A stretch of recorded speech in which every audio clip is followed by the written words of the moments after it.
اللهم صل على سيدنا محمد وعلى آل سيدنا محمد وبارك وسلم اللهم صل وسلم على رسولك الكريم وآله الطاهرين رب اغفر وارحم وأنت خير الراحمين أما بعد فأعوذ بالله من الشيطان الرجيم بسم الله الرحمن الرحيم إن الله وملائكته يصلون على النبي يا أيها الذين آمنوا صلوا عليه وسلموا تسليما الصلاة والسلام عليك يا رسول الله وعلى آلك وأصحابك يا حبيب الله الصلاة والسلام عليك يا رسول الله وعلى آلك وأصحابك يا حبيب الله الصلاة والسلام عليك يا رسول الله وعلى آلك وأصحابك يا حبيب الله حسب معمول آج کے جمعۃ المبارک کے اس مقدس اجتماع میں ایک حدیث پاک بیان کرنا چاہتا ہوں۔ موضوع چل رہا ہے قرآن پاک کے فضائل، خاص صورتوں کے فضائل اور بعض آیات کے فضائل۔ جو کچھ ہمارے پاک پیغمبر نے ہمیں عطا فرمایا ہے اس میں سے کچھ ہی ہم آپ تک پہنچا سکتے ہیں، حق نہیں ادا ہو سکتا۔ کچھ لوگوں کا مزاج بھی ایسا ہے کہ ایک موضوع ذرا طول پکڑ جائے تو پھر اکتاہٹ محسوس ہوتی ہے۔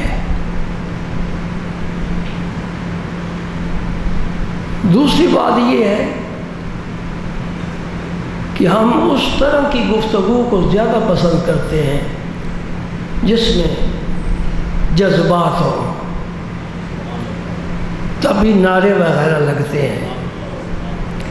لیکن کسی کاشتکار ذمہ دار سے پوچھو نا، وہ آپ کو بتائے گا ایک بارش ہوتی ہے موسلا دھار، بہت تیز بارش، طوفانی بارش، ایک بارش ہوتی ہے ہلکی ہلکی۔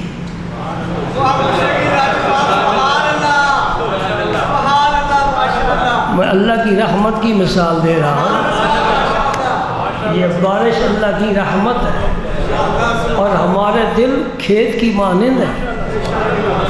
جو بارش ہوتی ہے تیز موسلادھار طوفانی بارش، گاڑی والے کا شیشہ بھی صاف نہیں ہو سکتا، موٹر سائیکل والا بھی کہیں رک جاتا ہے، وہ کھیت کو اتنا فائدہ نہیں پہنچاتی جتنا وہ بارش فائدہ پہنچاتی ہے جو ایک ایک قطرہ گرتا ہے وہ اس فصل کی جڑ کی تہ تک پہنچ جاتا ہے۔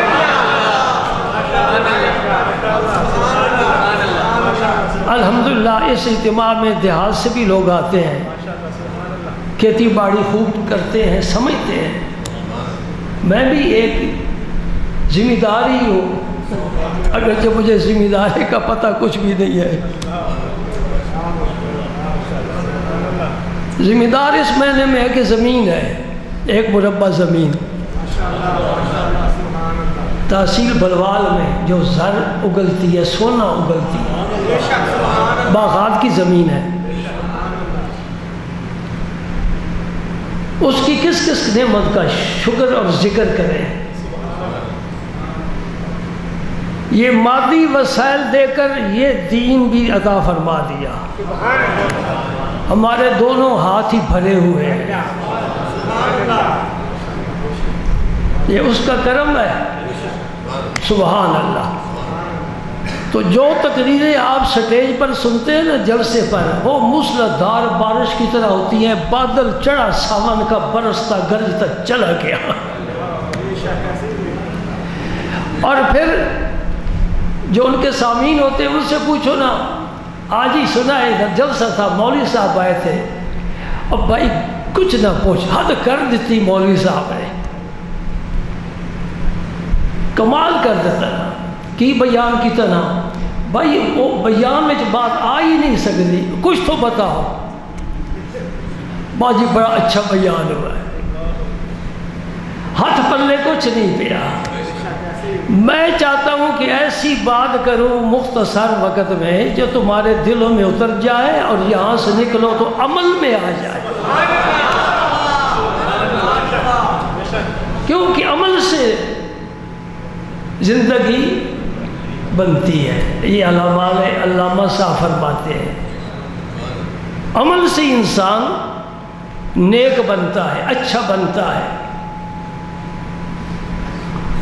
گزشتہ جمعے ایک حدیث بیان کی تھی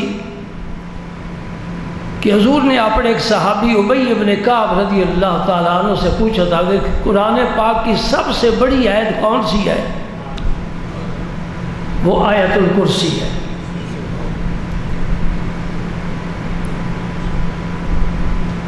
رب کی کرسی کیسے ہے؟ واسع کرسیہ السماوات والارض، جس میں زمین بھی سمائی ہوئی ہے اور ساتوں آسمان بھی سمائے ہوئے ہیں۔ اور اس کرسی پر وہ سے قیاس نہیں کر سکتے کہ چار اس کے پائے ہیں، پیچھے ٹیک لگانے والا حصہ ہے، بیٹھنے کی جگہ ہے۔ رب بیٹھنے سے پاک ہے، آنے جانے سے پاک ہے، جسم جسمانیات سے پاک ہے، جہت سے پاک ہے، نہ مادہ ہے نہ جوہر ہے نہ عرض ہے، تمثیل سے پاک ہے، تشبیہ سے پاک ہے، بس اللہ ہے، لم یلد ہے لم یولد ہے، اللہ احد ہے، اللہ صمد ہے، اللہ ہے۔ اس کو ہم سوچ بھی نہیں سکتے، اس لیے کہ جو عقل میں آ جائے وہ اللہ نہیں ہے، اور جو اللہ ہے وہ عقل میں نہیں آتا۔ عقل چھوٹی ہے، عقل اس کی مخلوق ہے، وہ خالق کل ہے، خالق عقل ہے۔ سبحان اللہ۔ اور آج بھی میں آیت الکرسی کی باری ایک حدیث آپ سے بیان کرنا چاہتا ہوں۔ یہ حضرت ابو ہریرہ صحابی حضور کے، جو اصحاب صفہ کے سردار تھے، نہ گھر نہ بار نہ کاروبار، نہ کوئی دوست نہ کوئی یار،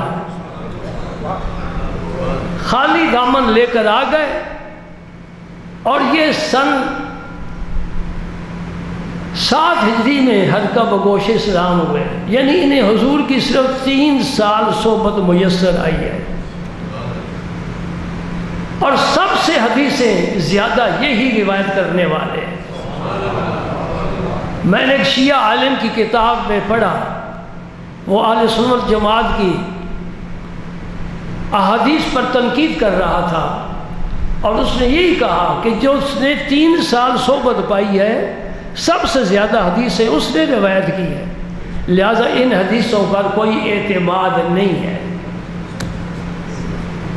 اس کا جواب ہمیں بخاری شریف سے ملتا ہے، خود حضرت ابو ہریرہ اس کا جواب عطا فرماتے ہیں۔ فرماتے ہیں کہ مہاجرین کاروباری لوگ تھے، انصار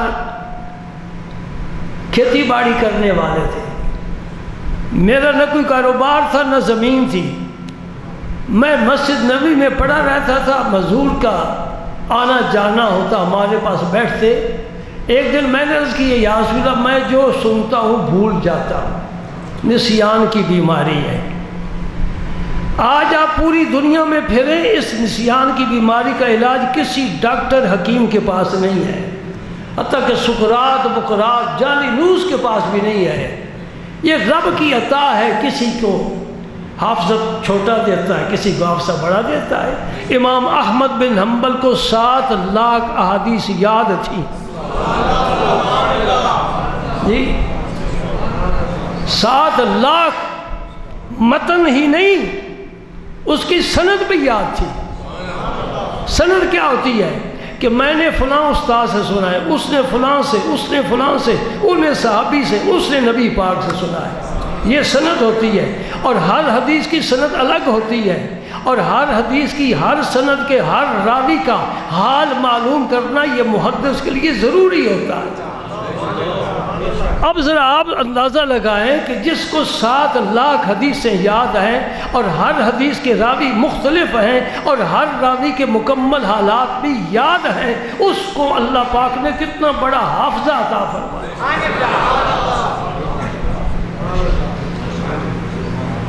ایک مثال دیں، عرض کی یا رسول اللہ میرا حافظہ کمزور ہے، نبی کیا علاج فرماتا ہے؟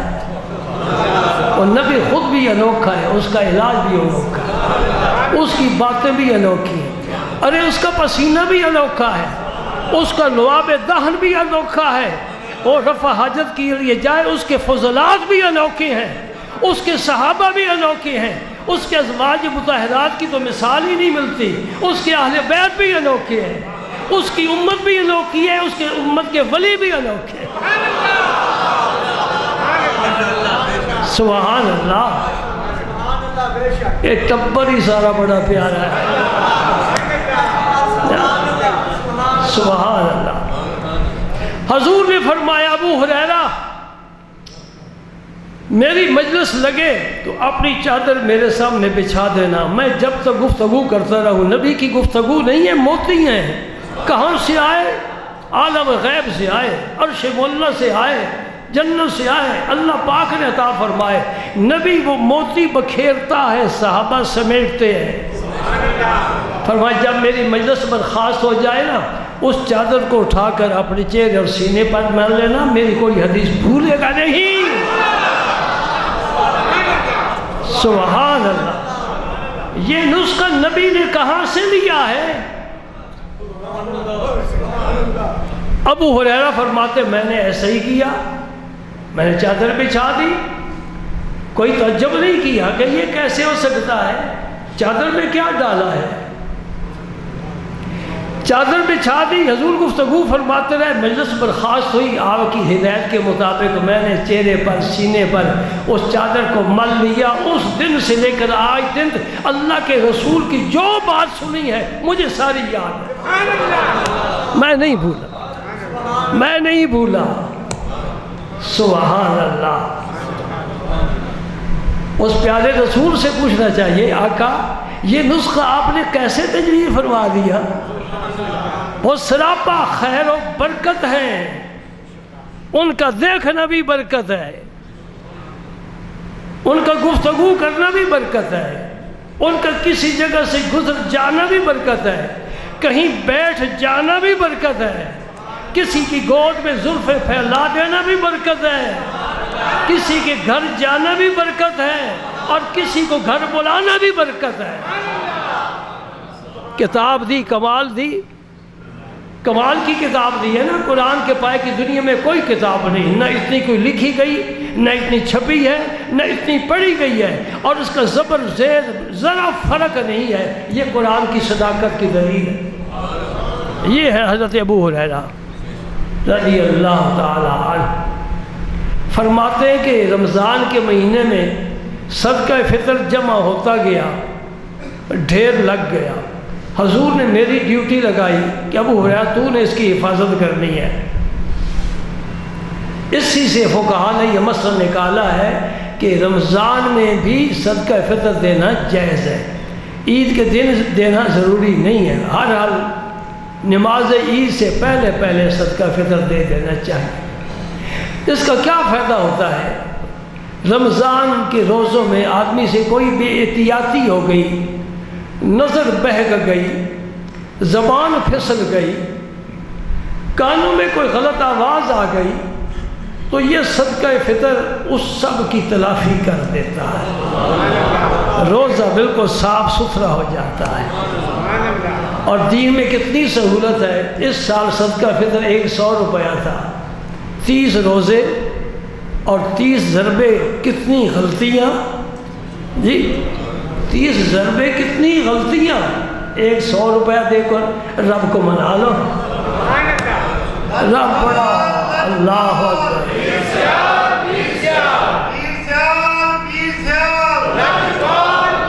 سیدنا ابو ہریرہ فرماتے میں رات کو پہرا دے رہا تھا، کوئی آنے والا آیا اور اس نے اس سے اپنی چادر میں کچھ ڈالنا شروع کر دیا. سپیکر بتاتا ہے کہ انتظامیہ بدل گئی ہے.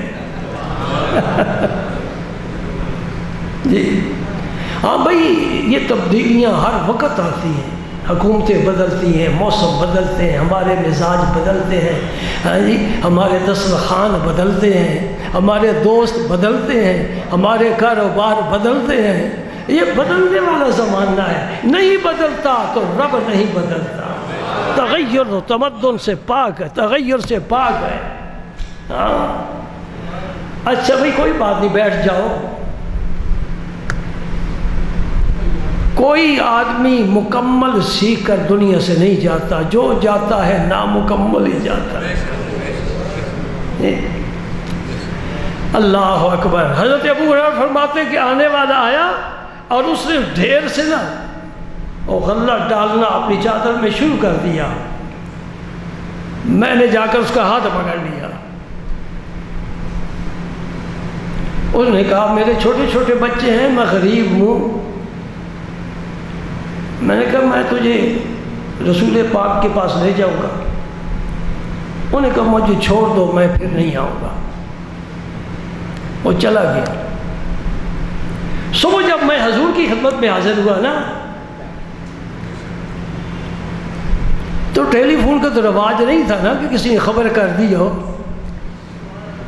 رسول پاک نے فرمایا ما فعل اسیرک البارحہ. ابو ہریرہ رات کو جو تو نے چور پکڑا تھا اس کا کیا بنا؟ ہم حضور کے علم غیب پر بحث نہیں کرتے. میرے دوست اس گلشن سے گزر جا اور پھول خود ہی چنتا چلا جا. یہ 5 قسم کی باتیں ہیں. پانی میں متھانی ہے. آج تک مولوی کچھ نہ نکال سکے. کوئی کچھ کہتا ہے، کوئی کچھ کہتا ہے. رب کہتا ہے وَعَلَّمَكَ مَا لَمْ تَكُنْ تَعْلَمْ وَكَانَ فَضْلُ اللَّهِ عَلَيْكَ عَظِيمًا. میرے نبی تو جو کچھ نہیں جانتا تھا میں نے سارا کچھ تجھے علم دے دیا ہے. دینے والا اللہ ہے. نبی خود نہیں جانتا، اللہ دیتا ہے علم تو نبی جانتا ہے.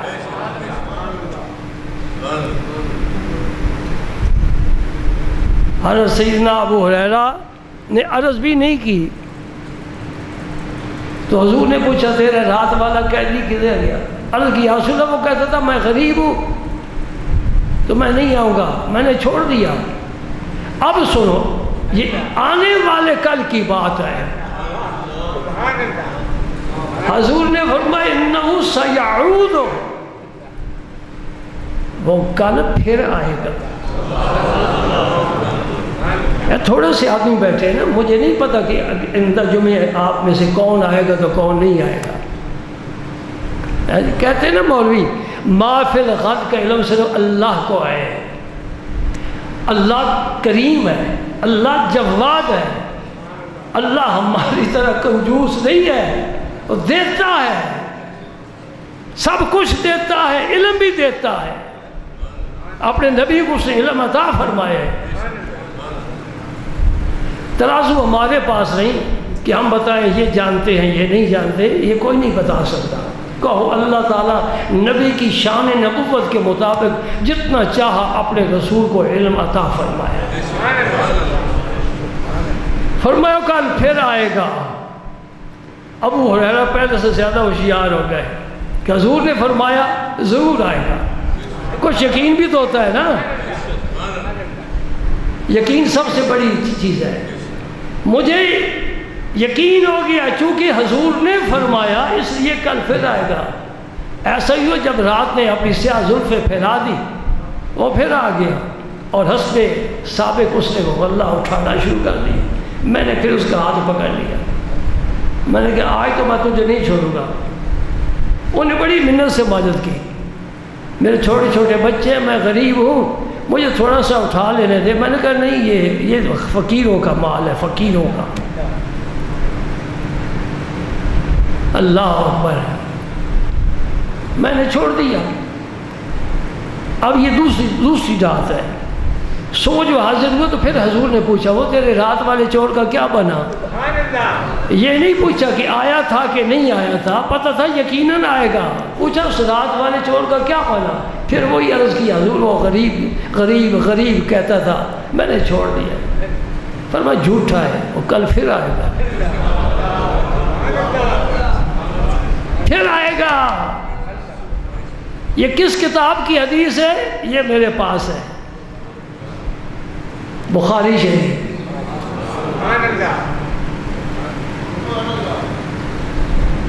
ہم کسی میگزین کو لے کر ممبر پر نہیں بیٹھتے، یا قرآن لے کر بیٹھتے ہیں یا اللہ کے نبی کی حدیث لے کر بیٹھتے ہیں۔ یہ بخاری شریف کی حدیث ہے ابو ہریرہ کی، تیسری رات کو بھی سرکار نے فرمایا کہ تو آ گیا۔ ابو ہریرہ کہ آج تو میں نہیں چھوڑوں گا، آج تو میں ضرور ہی پکڑ کر لے جاؤں گا حضور کے پاس۔ تو جھوٹا ہے، وعدہ کرتا ہے پورا نہیں اترتا۔ اب معمولی بات ہے کہ ہم بھی تو وعدے کرتے ہی رہتے ہیں، کوئی پورے کا تھوڑا ہی کرتے ہیں۔ چلو ایک حدیث اس سے ہٹ کر سن لو۔ منافق کی میرے پاک پیغمبر نے 3 نشانیاں بتائی ہیں۔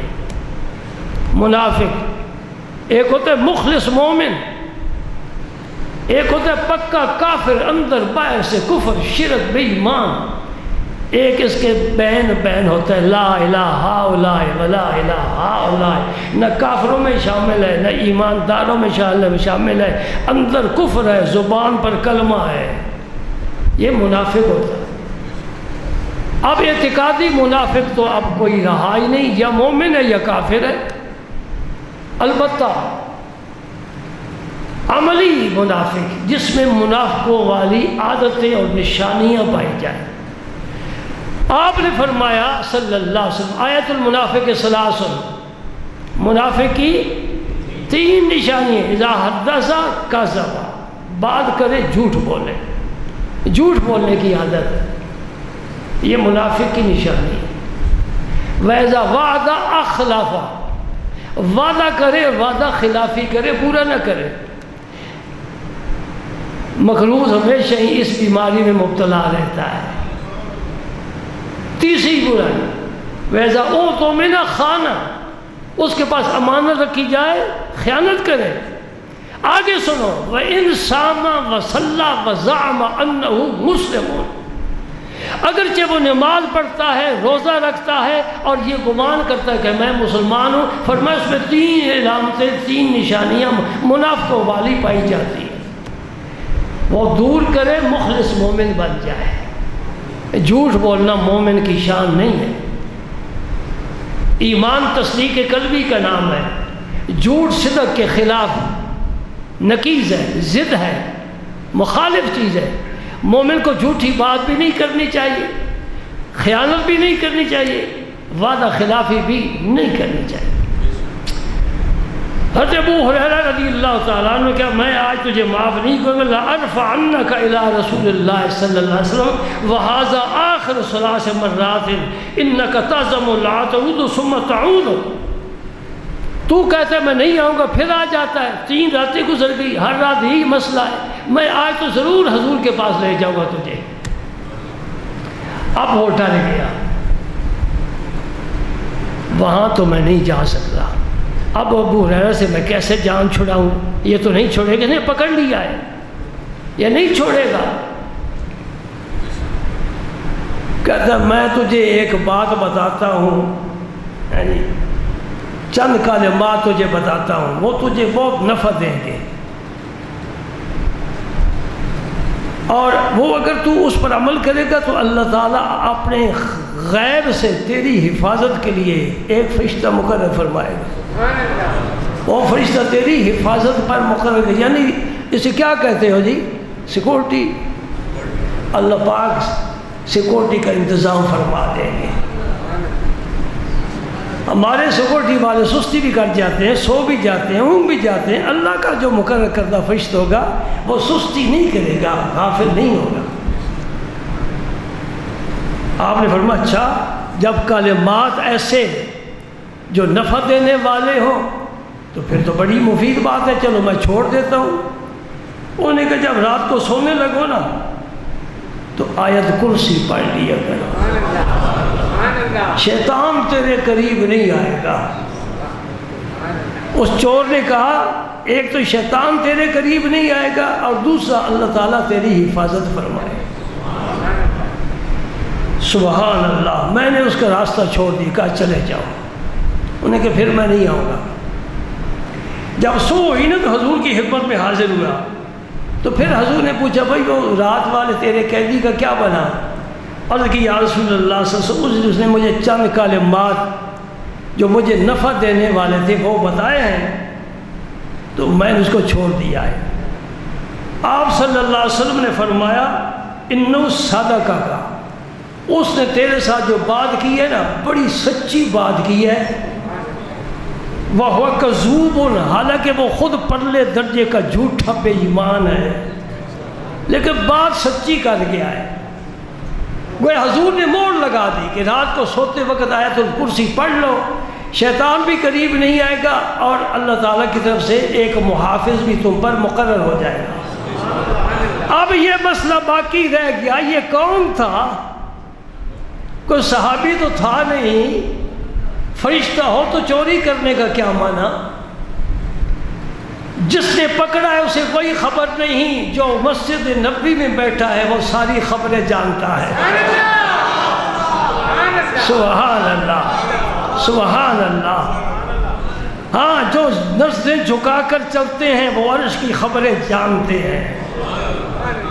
سبحان اللہ، سبحان اللہ۔ نبی پاک صلی اللہ علیہ وسلم نے فرمایا ابو ہریرہ یہ 3 راتیں جو تیرے ساتھ معاملہ کرتا رہا ہے تجھے پتہ ہے کون ہے؟ میں نے کہا کہ یا رسول اللہ مجھے پتہ نہیں۔ فرمایا ذاک شیطان ہوں، یہ تو شیطان ہی تھا۔ نبی کو پتہ ہے نا جی، کس مدرسے سے پتہ لے کر آئے ہیں، کس یونیورسٹی سے پڑھ کر آئے؟ الرحمن علم القرآن خلق الانسان علمہ البیان۔ وہ اللہ رحمان ہے جو اپنے نبی کو قرآن کا علم عطا فرما رہا ہے اور ہر چیز کا علم قرآن پاک میں موجود ہے۔ مفسرین فرماتے ہیں جمیع العلم فی القرآن لیکن تکاثر عنہ افہام الرجال، ہماری سمجھ نہ پہنچ سکے الگ بات ہے، رب نے قرآن میں سارے علوم جمع فرما دیے، اتنی جامع کتاب ہے۔ سیدنا عبداللہ بن عباس رضی اللہ عنہما حبر الامہ مفسر قرآن، وہ فرماتے ہیں اونٹ کا گھٹنا باندھنے والی رسی اگر کسی کی جنگل میں گم ہو جائے میرے پاس آئے میں قرآن پاک سے تلاش کر کے دوں گا۔ سبحان اللہ۔ کہاں جا کر خیمہ زن ہوئے ہیں؟ یہ شیطان تھا، 3 راتیں آیا۔ اب مسئلہ تو ایک اور چھڑنے والا ہے، جب کہ وقت ختم ہو گیا شیطان آتا ہے نظر، اِنَّهُ يَرَاكَ هُوَ وَقَبِيلُهُ مِنْ حَيْثُ لَا تَرَوْنَهُمْ، شیطان کے چیلے تمہیں دیکھتے ہیں، تم ان کو نہیں دیکھ پاتے، وسوسے ڈالتا ہے، خرابیاں کرتا ہے، گھروں میں نفرت ڈالتا ہے، اور کچھ جو تعویذ جنتر منتر کرنے والے ہوتے ہیں ان کے پاس خاص قسم کے شیطان کے چیلے مقرر ہوتے ہیں۔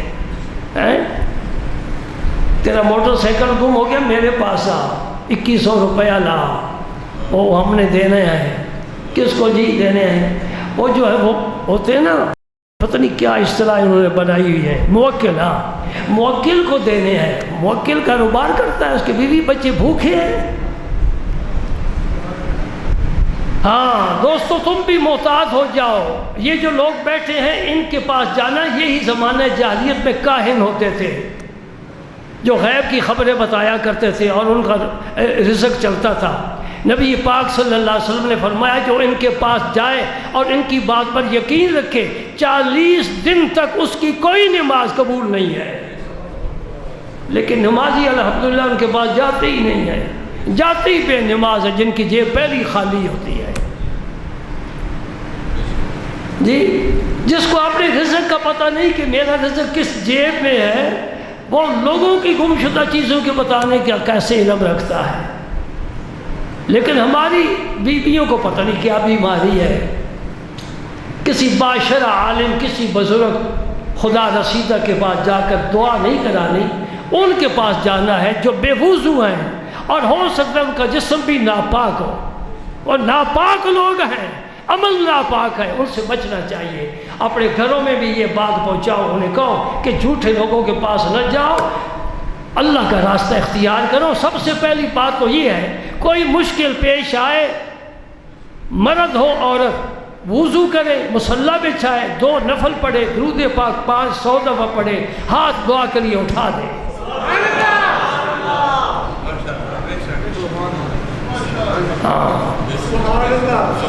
مشکل آ جائے صبر کرنا چاہیے، اور مدد اپنے رب سے۔ کس سے؟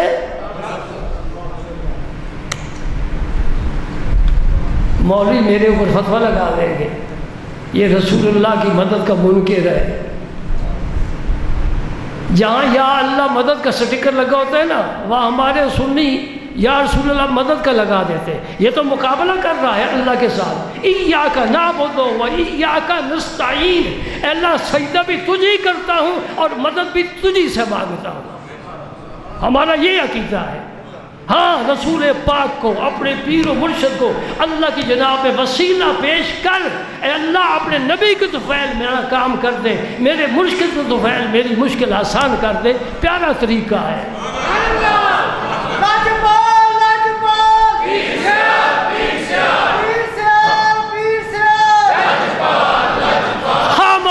اختلافات کو ہوا دینا اور ایک نئی راہ نکالنا، یہ کوئی دین کی خدمت نہیں، یہ کوئی عقل مندی نہیں۔ اے اللہ تیری مدد چاہتا ہوں۔ میں ایک بات آپ سے پوچھتا ہوں، نبی پاک پر جب مشکل آتی تھی،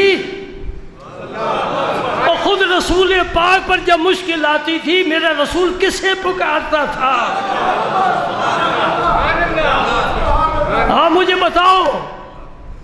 اللہ کا نبی، 1.25 لاکھ نبی، ان پر مشکلیں آئیں، اور سب سے زیادہ مشکلیں آئیں زکریا علیہ السلام پر آرا چلا، یحییٰ علیہ السلام کا سر قلم کیا گیا، 70 پیغمبروں کو ایک دن میں بنی اسرائیل نے شہید کیا ہے۔ کیسے کیسے مصائب آئے، میرے نبی پر تھوڑی مصیبتیں آئی ہیں؟ ذرا تاریخ کا وہ باب پڑھ جہاں طائف میں میرے نبی پر پتھر گر رہے ہیں۔ ہم تو تصور کریں رونگٹے کھڑے ہو جاتے ہیں۔ تنہا ذات میرے مصطفیٰ کریم کی نفیسوں میں سے نفیس، نازنینوں میں سے نازنین، محجبینوں میں سے محجبین، سید المرسلین، پتھروں سے لہو کیا جا رہا ہے دین کی خاطر، اللہ کا پیغام پہنچانے کے لیے، حق کا نعرہ بلند کرنے کے لیے۔ نبی پر مشکل آئی اور اس باغ میں جا کر بیٹھے، کسے پکارا؟ بولو، اللہ کو پکارا۔ کس سے مدد مانگی؟ اللہ سے مدد مانگی۔ اگر سید المرسلین مشکل میں اللہ کو پکارتا ہے، تو کس بات کی مولی ہے کہ اللہ کو چھوڑ کر اوروں کو پکارتا پھرتا ہے؟ خواہ مخواہ اختلافات کو ہوا نہیں دینی چاہیے، مشکلات میں اپنے آپ کو نہیں ڈالنا چاہیے۔ کہو مدد اللہ ہی کرتا ہے۔ ہاں، رسول اللہ کا وسیلہ پیش کرو، بزرگ کے وسیلے پیش کرو، رب کی جناب میں عرض کرو، التجا کرو، اللہ قبول فرمائے گا۔ ہاں، اس کریم ذات کا کرم شامل حال ہو جائے، اللہ اسے عزت عطا فرما دے۔ ہاں میرے حبیب، تم مدد فرماؤ، تم مدد فرماؤ، میرا نبی مدد فرمائے گا۔ وَمَن يَكُن بِرَسُولِ اللَّهِ نُصْرَتُهُ إِن تَلْقَ الْأُسْدُ فِي أَعْجَامِهَا تَجْرِي۔ قصیدہ بردہ شریف ہے۔ کیا معنی ہے؟ جس کی مدد اللہ کا رسول فرمائے، اگر اس کے سامنے شیر بھی آ جائے نا کچھار سے نکل کر، وہ بھی بلی کی طرح ہی ہو جائے گا۔ ہاں، بعض ایسے مواقع آئے ہیں، لیکن وہ ان کاملین کے لیے۔ حضرت قتادہ کی آنکھ میں تیر لگا نا، میں اتنا بھی گیا گزرا نہیں ہوں، تمہارے ذہن پریشان ہو گئے، کیونکہ تم مولوی کی اور سنتے رہتے ہو نا۔ حضرت قتادہ کی آنکھ میں تیر لگا، بال آ جائے آنکھ والا پریشان ہو جاتا ہے، تیر آ کر لگا دین کی خاطر۔ تو کہاں گئے؟ نبی پاک کے پاس گئے۔ حضور نے وہ آنکھ کا ڈھیلا اٹھا کر چشم خانے میں رکھا اور اوپر لواد دہن لگا دیا۔ یہ ہے نبی کی مدد، یہ کاملین کے لیے ہے۔ ہم اس مرتبے کے نہیں ہیں، ہمارا وہ مقام نہیں ہے۔ سمجھ رہی ہیں میری بات کہ نہیں سمجھ رہے؟ میں وہابی تو نہیں ہو گیا بات تو میں وہابیاں نہیں کرتا پیا۔ وہاں بھی آدھی بات کرتے ہیں کہ اللہ سے مدد مانگو، آگے نہیں کرتے کہ رسول اللہ کو وسیلہ پیش کرو۔ اور تیسری بات میں کہہ رہا ہوں، اللہ جب اپنے رسول کو عطا فرماتا ہے اذن، ہاں اس بندے کی مدد کر، میرا نبی پھر مدد فرماتا ہے۔ وہ عاجز نہیں ہے مدد کرنے سے، اللہ نے بڑی طاقتوں سے عطا فرمائی ہے۔ جو چاند ٹکڑے کر سکتا ہے، ڈوبے ہوئے سورج کو واپس لا سکتا ہے، قتادہ کی آنکھ کو ٹھیک کر سکتا ہے، پتھروں سے کلمہ پڑھوا سکتا ہے، درختوں کو بلوا سکتا ہے، اس نبی کی شان تو بہت اعلیٰ ہے، بہت اعلیٰ ہے، بہت اعلیٰ ہے۔ ہاں یہ میری بات یاد رکھو، اللہ سے مدد مانگو اور نبی پاک کا وسیلہ پیش کرو۔ اللہم انی اسألک واتوجہ الیک بنبیک محمد نبی الرحمت یا محمد انی توجہت بک الی ربی فی حاجتی ہذہ لتقضی لی اللہم فشفعہ فی۔ یہ ترمذی شریف میں دعا موجود ہے۔ نبی پاک کے ساتھ پیش ایک نابینا صحابی حاضر ہوئے، یا رسول دعا فرمائیں میری بینائی لوٹ آئے۔ میرے آقا نے فرمایا یہ دعا پڑھو، جاؤ 2 نفل پڑھ کر نا یہ دعا پڑھو۔ اور ہم بھی تو دعائیں پڑھتے رہتے ہیں جی، ایک دن کا بھی آگے پیچھے نہیں ہوتا، اس لیے کہ ہمارا پرنالہ بھی تو پکا ہے نا۔ ہم نے بھی تو آگے پیچھے نہیں نا آج دن تک کیا، بہت کچھ سنتے ہیں لیکن اپنا پرنالہ پکا ہے، پکا ہے۔ تو بھی ذرا اس کے حرکت دے، رب بھی اپنی قدرت کو حرکت دے گا۔ اجیب دعوت الداع، اجیب دعوت الداع اذا دعان فلیستجیبوا لی ولیؤمنوا بی۔ اللہ فرماتا ہے میں دعاؤں کو قبول کرتا ہوں لیکن تم بھی تو میری مانو نا، تم بھی تو مانو۔ نبی پاک نے فرمایا جاؤ نفل 2 پڑھو، یہ دعا مانگو۔ اور صحابی اٹھ کر چلے گئے، ابھی مجلس لگی ہے، دیر ہی نہیں لگی، 2 نفل پڑھنے میں کتنا وقت لگ جاتا ہے۔ چلو صحابی ہم سے بڑی اعلیٰ نماز پڑھا کرتے تھے، کچھ 4 5 10 منٹ لگ گئے ہوں گے 2 نفل پر، نا جی وہ تو ذوق والی نماز ہے نا، ذوق والی نماز ہے۔ ان تعبد اللہ کانک تراہ فان لم تکن تراہ فانہ یراک۔ یہ احسان کی حالت میں نمازیں پڑھا کرتے تھے صحابہ کرام۔ آج بھی اولیاء کرام کا یہی انداز ہے نماز پڑھنے کا۔ اللہ اکبر، اللہ تعالی ہمیں بھی نعمت عطا فرما دے۔ آپ بات میری سمجھ رہے ہیں نا؟ 2 نفل پڑھو، یہ دعا مانگو جو میں نے ابھی دعا پڑھ کر آپ کو سنائی ہے۔ انہوں نے 2 نفل پڑھے، دعا مانگی، اٹھ کر آئے، آنکھیں دونوں کھلی اور روشن، دونوں آنکھیں روشن، نور ہی نور۔ نور والے سے فیض ملا، اور نور والے سے فیض ملا۔ اور کوئی نور انہیں نہ مانے، نور والا تو مان جائے نا۔ نور نہ مانے، بشر ہی مانتا رہے، حالانکہ ہم انہیں نوری بشر کہتے ہیں۔